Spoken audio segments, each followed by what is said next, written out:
You, John Fitzgerald Kennedy, do solemnly swear. I, John Fitzgerald Kennedy, do solemnly swear. That you will faithfully execute the office of President of the United States. That I will faithfully execute the office of President of the United States. And will, to the best of your ability. And will, to the best of my ability. Preserve, protect, and defend the Constitution of the United States. Preserve, protect, and defend the Constitution of the United States. So help you God. So help me God.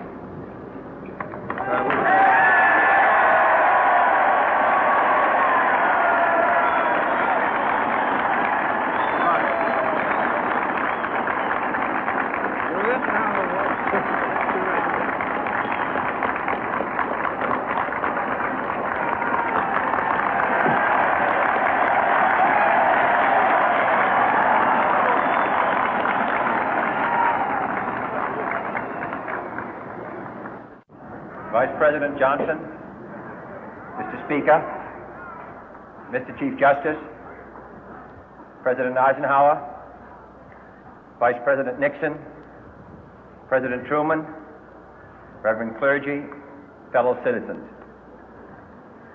We observe today not a victory of party, but a celebration of freedom, symbolizing an end as well as a beginning, signifying renewal as well as change. For I have sworn before you and Almighty God the same solemn oath our forebears prescribed nearly a century and 3/4 ago. The world is very different now, for man holds in his mortal hands the power to abolish all forms of human poverty and all forms of human life. And yet the same revolutionary beliefs for which our forebears fought are still at issue around the globe. The belief that the rights of man come not from the generosity of the state, but from the hand of God. We dare not forget today that we are the heirs of that first revolution. Let the word go forth from this time and place to friend and foe alike that the torch has been passed to a new generation of Americans born in this century, tempered by war, disciplined by a hard and bitter peace, proud of our ancient heritage, and unwilling to witness or permit the slow undoing of those human rights to which this nation has always been committed and to which we are committed today at home and around the world.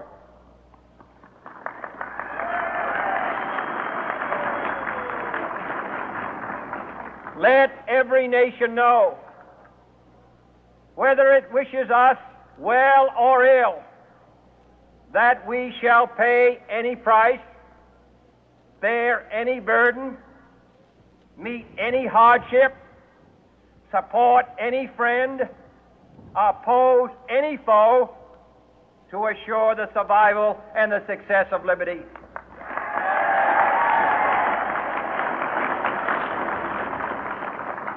This much we pledge and more. To those old allies whose cultural and spiritual origins we share, we pledge the loyalty of faithful friends. United, there is little we cannot do in a host of cooperative ventures. Divided, there is little we can do, for we dare not meet a powerful challenge at odds and split asunder. To those new states whom we welcome to the ranks of the free, we pledge our word that one form of colonial control shall not have passed away, merely to be replaced by a far more iron tyranny.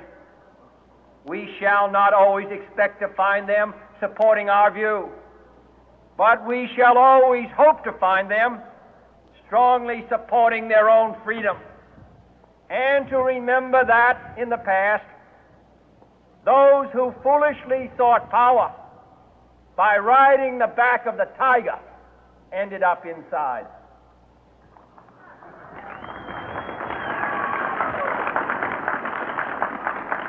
To those people in the huts and villages of half the globe struggling to break the bonds of mass misery, we pledge our best efforts to help them help themselves for whatever period is required, not because the communists may be doing it, not because we seek their votes, but because it is right.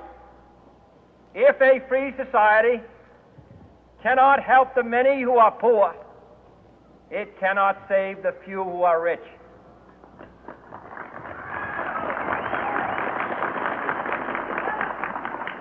To our sister republics south of our border, we offer a special pledge to convert our good words into good deeds, in a new alliance for progress, to assist free men and free governments in casting off the chains of poverty.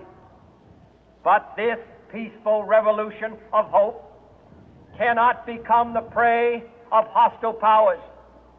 Let all our neighbors know that we shall join with them to oppose aggression or subversion anywhere in the Americas.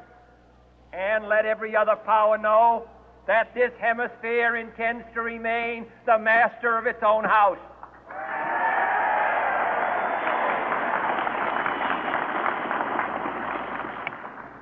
To that World Assembly of Sovereign States, the United Nations, our last best hope, in an age where the instruments of war have far outpaced the instruments of peace, we renew our pledge of support to prevent it from becoming merely a forum for invective, to strengthen its shield of the new and the weak, and to enlarge the area in which its writ may run.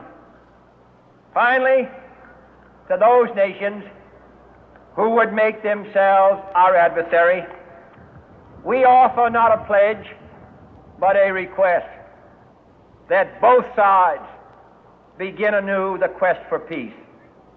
Before the dark powers of destruction, unleashed by science, engulf all humanity in planned or accidental self-destruction, we dare not tempt them with weakness, for only when our arms are sufficient beyond doubt can we be certain beyond doubt that they will never be employed.